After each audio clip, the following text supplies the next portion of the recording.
Listen, good afternoon, and welcome to this conversation. My POV line online, and myself, Graham Goulden. You've met me before. I'm a former police officer from Scotland who just wants to, create connections, build relationships, to engage people across the UK and around the world. And my guest today is an impractical joker. And by the way, I am not an impractical joker, but what I do, well, I've played a few jokes in my time, but what I do share with my guests is a passion to support connection and the building of relationships. Joe Gatto is my guest today. He's an American comedian and actor, a member of the comedy group The Tenderloins, who sounds like someone at The Simpsons. I don't know. But anyway, you can tell us more about that, Joe, shortly. Who are the stars of the acclaimed TV series The Impractical Jokers, which I believe is in its 8th season or 9th season, but we'll talk about that. And I first met Joe at an event in Michigan run by the Hero Roundtable organization. And I can remember sitting in the audience. I think I was actually looking after your dog. Is it Spumant? Spumoni. Spumoni, there you go. I can't even say. I think I struggled then. Spumoni, named after an Italian dessert. I think that's the theme there. And I can remember listening to you speak, Joe, and you were talking about lots of things, and we'll touch on some of the stuff today. But you just connected with me on a number of things, and something I want to touch on towards the end of this interview is, really made me, I got that emotional quiver you get in the lip because you really connected with me. So it's great to have you here. I've been practicing over the last few weeks. I've been saying, "Hey, Joe," and asking the speak to the face, etc. But anyway, there you go. There's Joe Gatto. That's my prop for the last few days. But how are you doing? I'm doing good. Keeping it together during these crazy times we're facing in the world. We've been all right, getting through. We've been able to do some work. You're right. We've done 8 seasons of Jokers, and we were shut down in the middle of season 9, and we have just recently restarted that and gotten back to work in this new post, or mid-pandemic world of getting together to make some comedy for the world. So it's been a crazy ride, but it's definitely been a good one so far. The quicker you're back on the screens, we all need some fun and some laugh and jokes just now. But where's home for you just now? Where are you based today? Where are you speaking from? I live out in Long Island, New York, in the U.S. Excellent. So the first question I want to ask you is, can you tell me what you do and why do you do what you do? Why do you do this work? I do. I mean, I've been a comedian I've loved to make people laugh for as long as I can remember.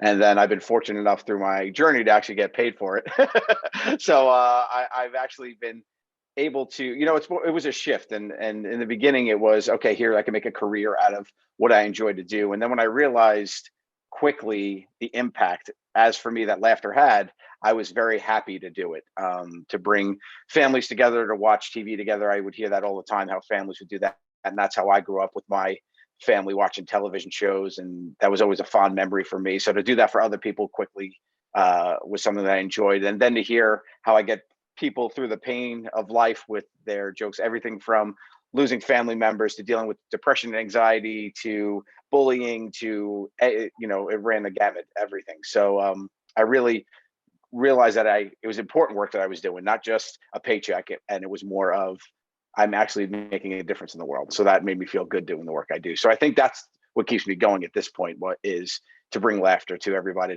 they could forget how terrible life is sometimes. Yeah, I know. And what do you think has been the success of the Impractical Jokers? Because it's big in the UK. You toured Glasgow. I think you were in Glasgow a couple of years ago.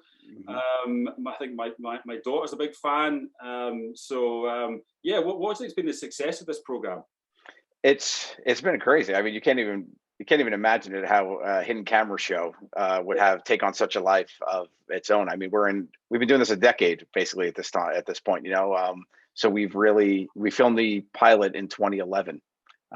So it's been insane to have been doing this for so long and with high school friends. I mean, the guys on the show with me, I know over 30 years at this point. We met freshman year of high school here when I was 14 years old. So we know each other a long time, and we're best of friends and creative partners, and we've really been fortunate to have this crazy ride, which started just on a small network, a TV show that has expanded into, multiple TV shows, a world tour, multiple times that we've done. We're in our 6th iteration of a tour. We've done cruises, and we've done it. I've been over, like you said, I've been over to the UK and, Ireland for touring 2 different times at this point.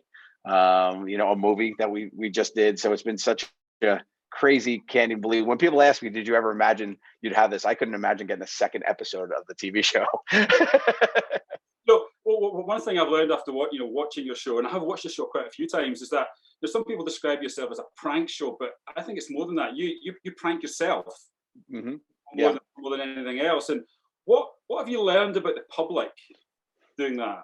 What have you learned about the reactions of the public when you start to prank? That's what I want to focus on a little bit. I think people really, the connection is a big thing for me. Like human connection, you can never, we always say that's the secret sauce of the show, what the public's going to do. So our show, we don't consider a prank show, because a traditional prank show is you make somebody look like a fool or feel bad. And there's the mark, and there's somebody that's out there. In our show, we're our own marks. We're making ourselves look like idiots. We're pointing it all inward. Even though people will have collateral weirdness or embarrassment, it's all about making us feel uncomfortable. So I think that's the big thing. You learn a lot about yourself, what you're able to handle, your confidence. But I think really people are more apt to go on a ride with you if you just ask. There's just a real surprise factor to people wanting to be part of something. People are friendlier than you think. We filmed the show in New York City, which has a big, it's got a reputation of having hard people there. But I think we're pretty, we're humans, and humans are softer than you think. So I think it's been a big learning experience for me, is that you connect with people in a real way, even for a moment, and have a laugh together. And it's really, really cool.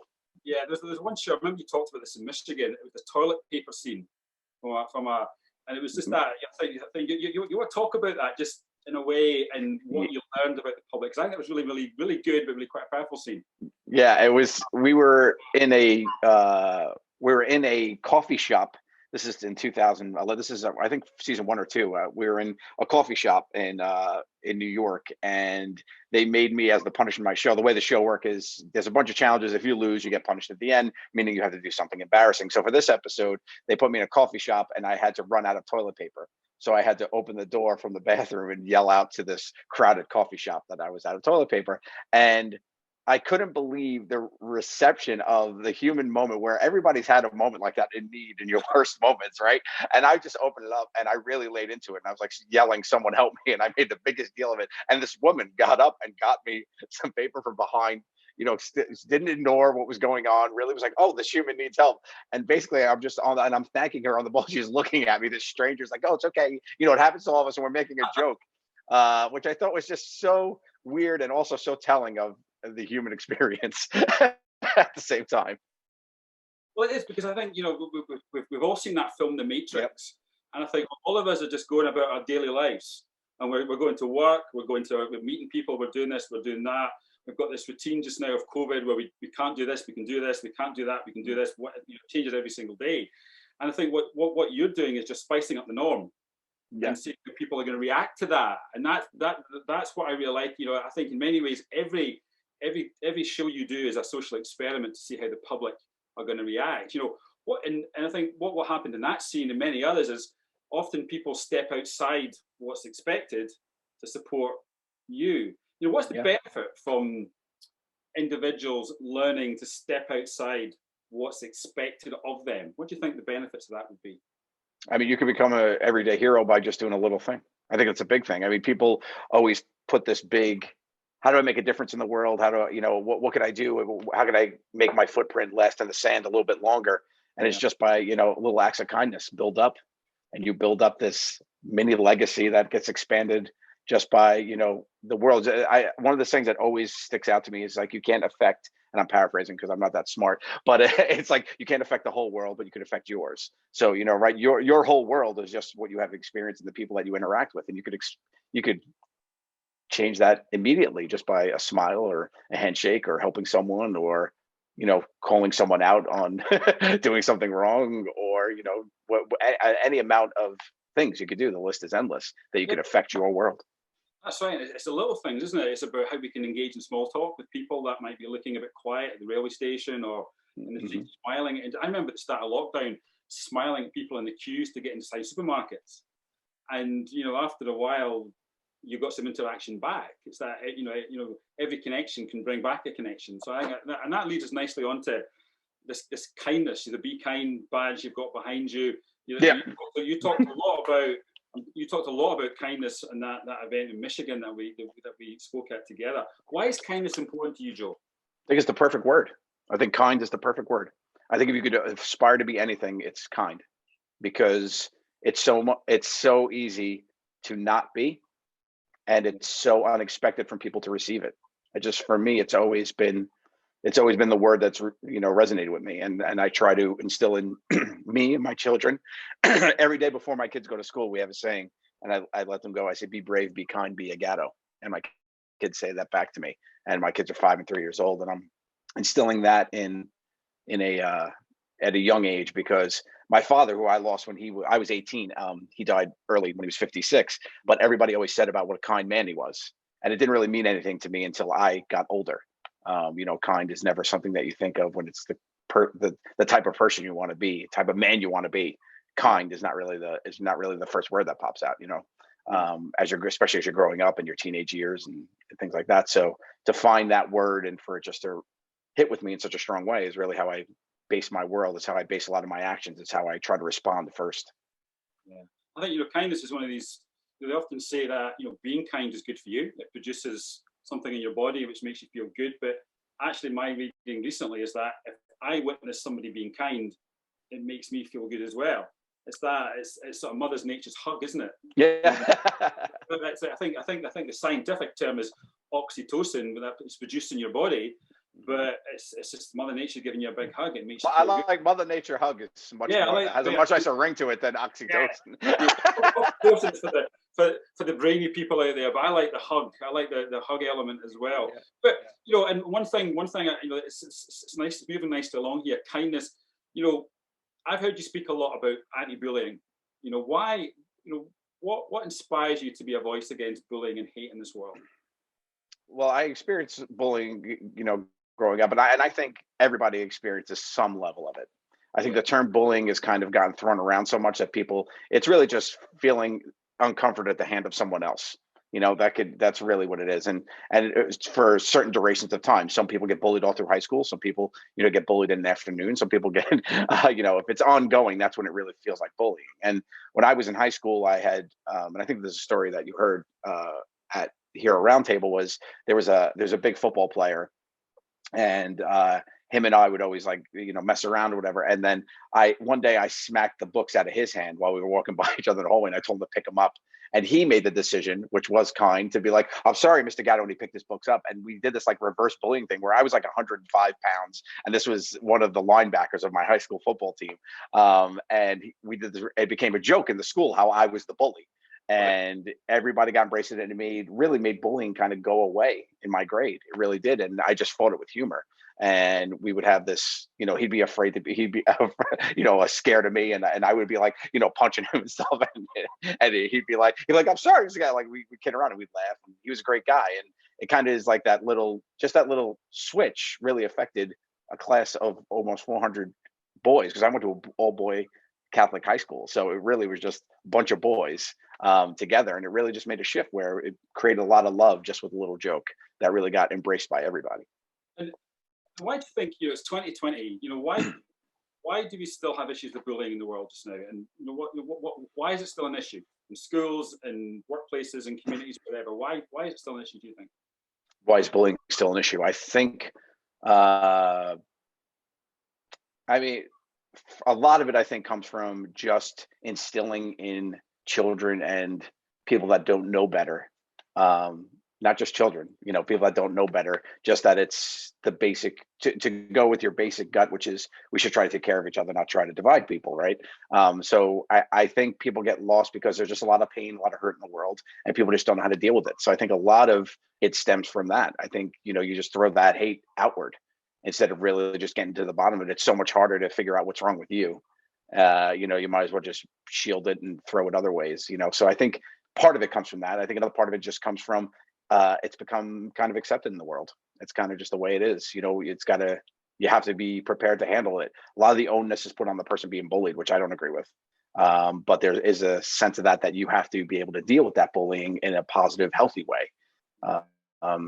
So it's really just, you have to be a man, or your boys will be boys, and all these million sayings that don't mean anything and they're just words, instead of just trying to solve the problem. I think people hide behind that a little too much. Yeah, I think it's in the oxygen, isn't it? Just now, currently in Yeah. the US and in the UK and around the world, it's in the oxygen. And do you think the current COVID crisis is going to contribute to bullying to continue and to exist in our schools and our communities? Yeah, I mean, the whole COVID crisis is going to affect the world in a way like we've never seen. It's going to be a thing, a footnote in history that's going to be the way we come out of this, which is going to be so interesting, I think. And I'm really excited for it, to be honest, because I think it's really rattled the cages in a way that we never would expect to happen. And the first thing that people turn to, right? What's the first thing that people turn to, right? You're stuck with your family. People started worrying about others. Compassion really, came out of the woodwork. People look to laugh. If you think about in my industry, all the content that got consumed through streaming media and through movies and all this stuff, all this content, is getting absorbed, and people turn to other people to make them forget or help. I think that's a huge indicator on how much the human race needs each other. So if we don't learn a lesson from this, I don't know what else. I don't know what else Mother Nature can do to us for us not to come out on the other side of this. Yeah, I think it's going back to kindness. At the start of this, we continue to see it here in the UK and probably the US as well.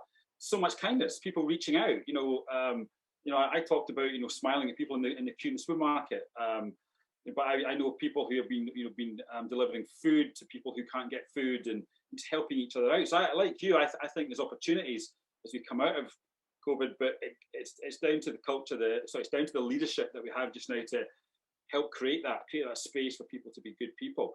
Yeah, I think it's funny because if you look at who the heroes were of this whole thing, right? You never thought that food delivery people, who we don't even think of back in the day, right? Before any of this happened, like they are literally the backbone to survival for a lot of people. People that could do the shopping for people that can't. People that just bring food. Like you never think in a million years that a pizza delivery guy would wear a cape, right? And it just goes to show you, like, you really don't know anything until your cage gets rattled. Yeah, and we have a comedian in Scotland, Janie Godley, who has just done so much lovely stuff. Quite crude Scottish comedy, but she has just made people laugh every single day since the start of lockdown, and it's given us it's just given us a sort of deflection from some of all the bad news that we're seeing in the world just now. So I agree. I think we can learn so much as we come out of this crisis. Another question: what would some words of advice be for people who are dealing with bullying, as in teachers, people who are trying to prevent bullying in communities? What advice would you have for them? I think a big part of it is if you're dealing with bullying and the teachers or parents, I mean, I think it's two different perspectives, right? The teachers are raising them during the school hours, and the parents are help raising them during the home hours. And I think the biggest thing that we don't do is we don't talk to the bully. We don't talk to the kid that is experienced that. We put the onus on the person being bullied to be able to handle it. We put our onus on other people. If you see bullying, handle it. No one's talk to the bully. Be like, what you're doing is wrong. Let's talk about why you're doing it. Let's figure it out, and let them know the consequence that's really happening. I think that's a big part of it, and in a fair way, right? It shouldn't be in the way of, you need to stop what you're doing, because sometimes the bully doesn't know that the other person who's on the other end of it is receiving it as bullying. They think they're just having a laugh, or they just don't like that person and don't want them to be with them. They don't know that they could just ignore them or just not deal with them. So I think that's a big part of it. I think you need to address the person that's being called the bully to get to the root, pull the weed out from the root. That's sometimes missing, because we often focus on changing the behavior of the person who's experiencing the bullying behavior, and not focusing on the behavior and understanding why the person's behaving that way. Because it can be complex. They might not realize what they're doing, but there might also be issues from the past that are just playing out in that person's I think that's the hardest way. That's why we don't do it that way. That's the hardest way to get that. Nobody wants to hear what's wrong with that. You want to try to escape what's wrong with it. Get to the root, I think, is a way to help. Yeah, my passion, I talked about this in the event in Michigan. My passion is bringing the bystander into the conversation, because as a former police officer, I would interview people who'd witnessed violent acts, abusive acts, and they would often say to me, I knew something was going to happen. I could tell this wasn't going to end well. And there'd be friends who would say that to me, and You know, and now I think the bystander is one of the biggest untapped resources we have out there to deal with all forms of violence and abuse, not just bullying, but all forms of violence and abuse. What's the message to people who witness bullying? I think two things that I've heard throughout my whole journey of learning from other people about bullying and talking about the bystander effect and all that. I think a lot of people don't realize how many bullies would just stop if there wasn't an audience. So if you can't find it in yourself to do something about it, meaning intervene or report or whatever, that the minimal thing you could do is just walk away and not watch, right? If you don't have a crowd for that fight, that fight most likely won't happen. If you don't have somebody laughing, somebody to make laugh, that bully won't do what he's doing. So the minimal you can do as a bystander, in my opinion, is just walk away. That's the minimal thing. There's don't stand by, don't be a bystander. And then if you are going to be able to, then the real power is to help that person and do something about it. If you see something that's wrong, of course, act, stand up and say something. I think that's very important too. But those are the two ends of the spectrum. People forget about that first part. Yeah. And I think it's important that those who are dealing with bullying, as in teachers, we equip young people with the skills to be able to do that. 100%. As well, because as you say, I can remember at school, as soon as the playground fight starts, all the bystanders come around, and there's no way that you and I are going to back down now. Because if we back down, we're going to our whole masculinity is going to be challenged, and so we have to fight. So the bystanders, you say, has escalated the situation. But also, how do we change the subject? How do we distract things, get people away from situations? How can we train young people to go up to their friend who may be the victim? In my view, the most powerful thing any one of us can say to a victim of abuse, it's not your fault, you didn't deserve that.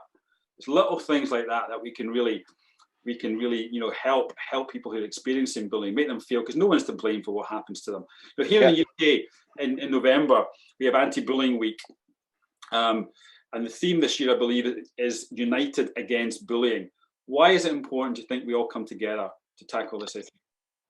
Oh, okay. So the theme there is United Against Bullying in November. That's great that you guys do that. I mean, the reason why that's important is because it's inclusive, right? If you are lucky enough to not be somebody who's being bullied, it doesn't mean it's not your problem, right? Because it's affecting somebody that you love, somebody that you know. It could result in, terror. So it's important to know that just because it's not directly in your world, it still affects the world that you live in. So I think that's really important. That it's important that you feel part of the solution. We can't solve the problem with just some people working on it.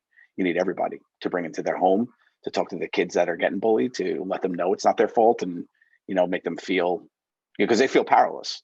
That's the number one thing that happens to a kid that's getting bullied. He feels powerless. They don't know what to do. And people say go to your teacher and whatnot, but like what you said earlier is a perfect example. The bullying doesn't happen in front of a teacher 95% of the time. The kid knows he's going to get in trouble, right? They do it when there's no authority figure around. When there's friends around to watch or people to make laugh. So I think it's important to instill in your children the tools that they need to help fight the fight. Yeah, I think this United Against something, it gives people reassurance that if I see something, I'm not the only one that has to deal with this. I can get help from my friends. But it also empowers the victims of bullying, because victims lose power, and I think we can all come together to get power back. So listen, thanks for talking about that. The last piece I want to talk about today is, this is the bit that I talked about at the start that really connected with me at the event in Michigan. And it informs a lot of the work that I do with boys and young men. A lot of my work is about bringing boys and young men into the conversation around violence and abuse. Let's face it, when it comes to violence and abuse in this world, when we look at people who commit violence and abuse, or even those who experience it, it's mostly boys and men that are featuring in these issues. When I was listening to your talk, I think I had your dog on my lap, actually, when you were. I remember you said to Graham, "Take my dog, I'm on stage." I trust you, Graham. I think you're a good guy. If I give you Spavoni. I just became a dog sitter for an hour. It was great. I appreciate it, buddy. Yeah, no problem. And you said to the boys, you said, "Can I ask any boys under the age of 18, can you please stand up?" And then you said, "Any fathers of boys, can you please stand up?" And you said to the boys, "Be gentlemen." And you said to the fathers, "Your job is to raise gentlemen." Why did you say that? Why did that come out? Because that's such a great moment. I think it's I think it's the baseline problem to a lot in the world is that we've forgotten to raise gentlemen. I think that's it. Bottom line, we've forgotten what it is to raise a boy who knows to be a gentleman and what it means to respect not only women but humanity. I mean, it's not being a gentleman doesn't mean that you're just good to women. It's a Yeah. big part of it, but it's not what it's all about. It's about being a person that not only you can be proud of yourself, but people can be proud of you. And I think that's a big part of it. Like I told you earlier, I lost my father early. I had to learn that early on to raise, during my, I could have went a very different way, right? Losing your father at 18 years old, growing up in Staten Island and not the best part of Staten Island, and totally I was in my sophomore year of college. I could have dropped out. I could have done a lot, but I decided to try to follow that lead that my father laid for me. And I think it's important it comes from the father because you are your kids' role models. There's exceptions to that rule, of course, but for the most part, a boy looks to his father. So I think that's really important that you raise a gentleman and instill what that is, and that boys remember to be gentlemen and hold each other accountable. If you see someone acting a way that you don't think is right, hold them accountable. Yeah, because just now there's a small minority of men who are defining it for us all. That's how I see it in the world, in the US and the UK. Yeah.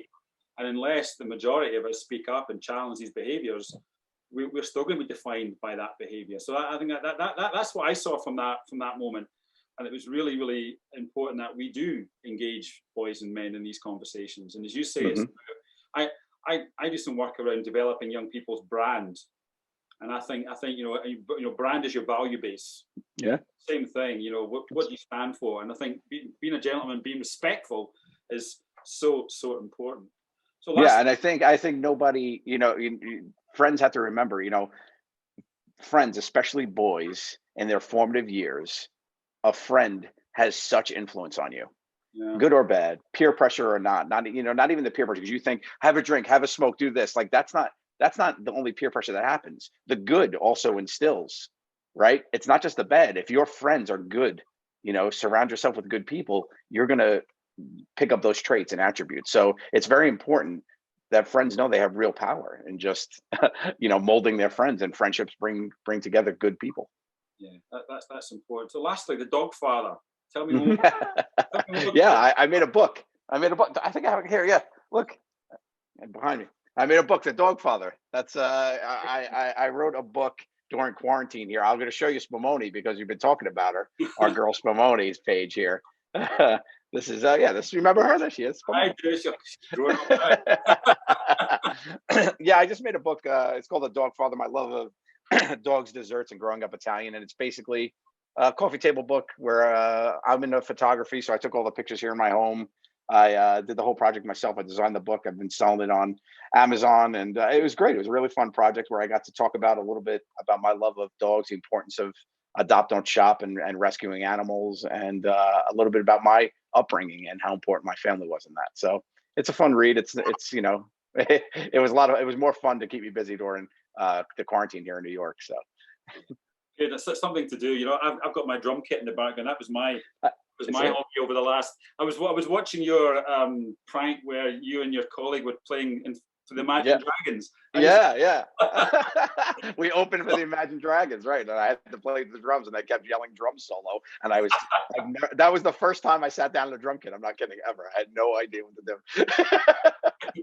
I could tell. Yeah. I could tell. Listen, Joe. I love your message, your values. I love your comedy. I love your passion for just being kind. It's something that's infectious, and I think we need to all look at ways to buy into that message, especially at this time. But as we move out of COVID, let's reflect on what's happened, and as you say, use that message of kindness as we move forward.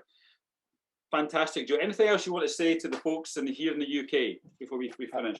I have a lot of fans over there in the UK. I miss you guys dearly. I hope that I'm able to come back there soon. The way we've been received over there has just been unbelievable. And some of my favorite stories about fans come out of there, about the way that we've gotten them through tough times and helped. And I've met so many wonderful people over there. So much love to that side of the world. And I'm hoping to get back there soon, and to everybody, just stay safe and be healthy and do your part. Yeah, and that's my message to you and your families, Joe. Stay safe and keep making us laugh. And let's hopefully see you again in Michigan for the Here Around Table 2021, whenever that happens. Yeah, let's make it happen. It's great to see you, Graham. Take care. Thanks for that. Thanks. You get it.